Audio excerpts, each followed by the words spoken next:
Az év foci tornája, így harangozta be a szlovák sajtó 2008. november 1-én a Daclovan Liga mérkőzést. A helyi csapat drukkereit magyarországi szurkolók erősítették, köztük a Fradi úgynevezett kemény magja.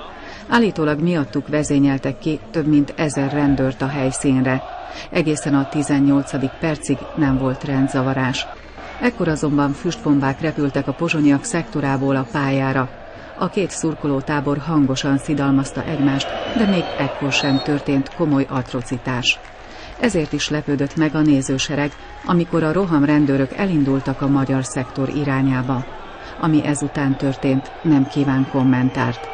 A szemtanúk beszámolói ma is sokkolóan hatnak.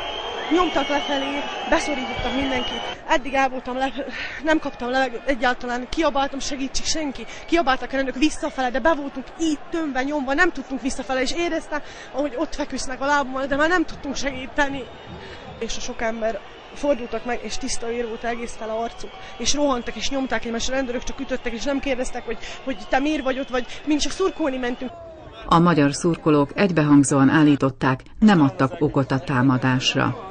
Nem tudom, valamelyik magyar csoport ki akart rakni egy zászlót oda, és a szlovák rendőrök mondták, hogy idáig lehet, tovább nem, és ahogy jöttek elfele az emberek, azonnal elkezdtek mindenkit ütni, verni válogatás nélkül. Nem kiméltek senkit, hiába mondták, hogy menjünk arra, de hát nem lehetett, mert a földön feküdt. Az emberek ott maradtak 10 a földön, hulla-lila fejjel, vagy 5. Kétszer annyian voltunk, mint amennyien eltértünk volna, és még bejöttek közénk. És a rendőri beavatkozás legsúlyosabb sérültjét, Lengyel Krisztiánt mentőhelikopter szállította a Pozsonyi Egyetemi Kórházba. A rendőrség szerint a beavatkozás indokolt volt.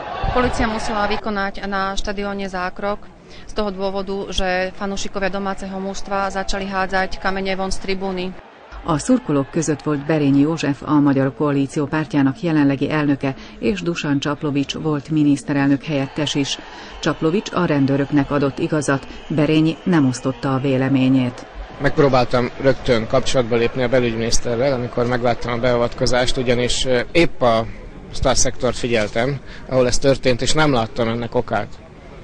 A belügyminiszter utána ide küldte hozzám a rendőrök itteni főnökét, aki arról tájékoztatott engem, hogy a zászlók mögött, amit én nem láthattam, mondta ő, a szurkolók megtámadták a rendőröket, és a rendőrök csak viszont válaszoltak erre a támadásnak.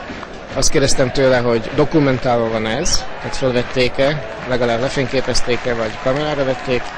Azt mondták, hogy természetesen igen. Berényihez hasonlóan a magyar kormány is kérte a rendőri fellépést igazoló filmfelvétel megtekintését, ám ennek a kérésnek máig nem tett eleget a belügyi tárca.